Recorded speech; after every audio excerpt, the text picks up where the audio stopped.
ಹಾಗಾದರೆ ನೀವು ಹೇಳಿದಂತೆ ನಿಮ್ಮ ಶಿರಚ್ಛೇದನ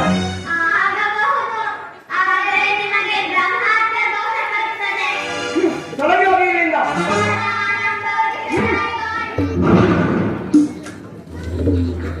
ಕುಮಾರ ಪ್ರಹ್ಲಾದ ರಾಣಿಗೆ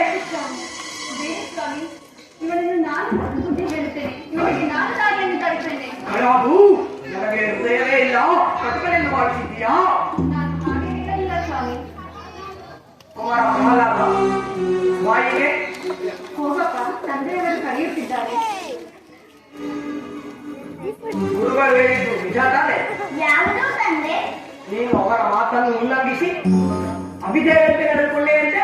ಇಲ್ಲವಲ್ಲ, ಸತ್ಯವನ್ನೇ ಹೇಳಿದೆ. ಯಾವುದು ಸತ್ಯ? ನಾನು ಎನ್ನುವುದು ಜ್ಞಾನ, ನನ್ನದು ಎನ್ನುವುದು ವಿವೇಕ, ನನ್ನಿಂದಲೇ ಎಲ್ಲವೂ ಅಹಂಕಾರ.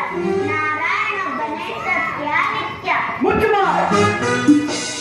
ನಾನು ನನ್ನದು ಅಜ್ಞಾನ, ಅಹಂಕಾರ, ಅವಿವೇಕ. ನಾರಾಯಣಂತೆ ನಾರಾಯಣ. ನನ್ನನ್ನು ಕಂಡೊಡನೆ ಪಲಾಯನ ಮಾಡಿದ ಹೇಳಿ ನಿತ್ಯನೇ ಅವಿವೇಕಿ. ಜಗತ್ತಿಗೆಲ್ಲ ನಾನೇ ಸರ್ವೇಶ್ವರ, ನಾನೇ ಪರಮಾತ್ಮ. ಹೌದು ತಂದ, ನಿಮ್ಮ ತಂದೆಯೇ ಪರಮೇಶ್ವರ. ಅವರ ಮಾತನ್ನು ಯಾವಾಗಲೂ ಕೇಳಬೇಕು. ಅವರ ಮನಸ್ಸನ್ನು ನೋಯಿಸಬೇಕಂದ, ಸುಮ್ಮನೆ ಒಪ್ಪಿಕೋ. ಅಮ್ಮ, ಒಬ್ಬರ ಸಂತೋಷಕ್ಕಾಗಿ ಸುಳ್ಳನ್ನು ಸತ್ಯ ಎನ್ನುವುದೇ ಅಮ್ಮ. ಇವನು ಮಹಾಸತ್ಯವಂತ, ಇವನು ಮಹಾಸತ್ಯವಂತ. ಜನ್ಮ ಕೊಟ್ಟ ತಂದೆಗೆ ಉಪದೇಶ ಮಾಡುವಂತಹ ಮಹಾಜ್ಞಾನಿಯೇನೋ ನೀನು. ತಂದೆ, ನಾನು ನಿನಗೆ ಜನ್ಮ ಕೊಟ್ಟಿದ್ದು, ನಾನು ಹುಟ್ಟಿದ ಮೇಲೆ ನೀನು ಹುಟ್ಟಿದ್ದು. ಇನ್ನು ತಲೆ ಎತ್ತಿ ಆಕಾಶವನ್ನು ನೋಡುವ ಧೈರ್ಯ ಇಲ್ಲದ ನೀನು ಈ ಸರ್ವೇಶ್ವರನಿಗೆ ಉಪದೇಶ ಮಾಡುವ ಉತ್ತರದ ಕೊಡಲಿಯಾ? ತಂದೆ, ನಾನು ನಿನಗೆ ಉಪದೇಶ ಮಾಡಲು ಸಾಧ್ಯವೇ ತಂದೆ?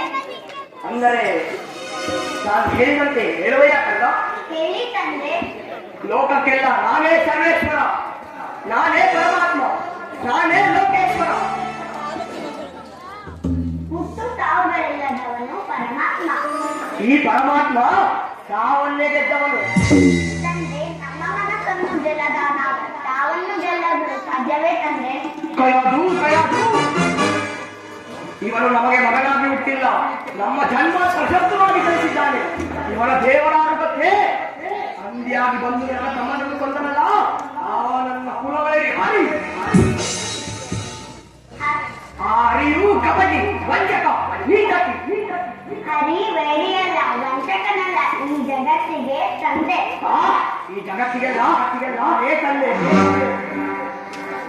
ಅದಾ ಪಿಶಾಚಿನಿಂದ ಹೃದಯವನ್ನು ಒಪ್ಪಿರುವುದು? ಪಿಶಾಚಿಯಲ್ಲ, ಶ್ರೀಹರಿ.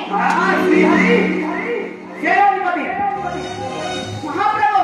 ಜಲ ತಂದೋಗಿ ಪ್ರಹ್ಲಾದನನ್ನು ನಮ್ಮಲ್ಲಿ ಹರಿಭಕ್ತರಿಗೆ ಕೊಡುವ ಸನ್ಮಾನ ಸಮಾರಂಭವನ್ನು ತೋರಿಸಿ.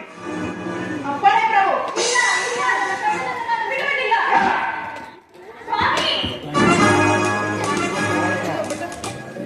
ಕಯಾದು, ನಾನೇನು ನಿನ್ನ ಮಗನನ್ನು ಶಿಕ್ಷಿಸುವುದಿಲ್ಲ.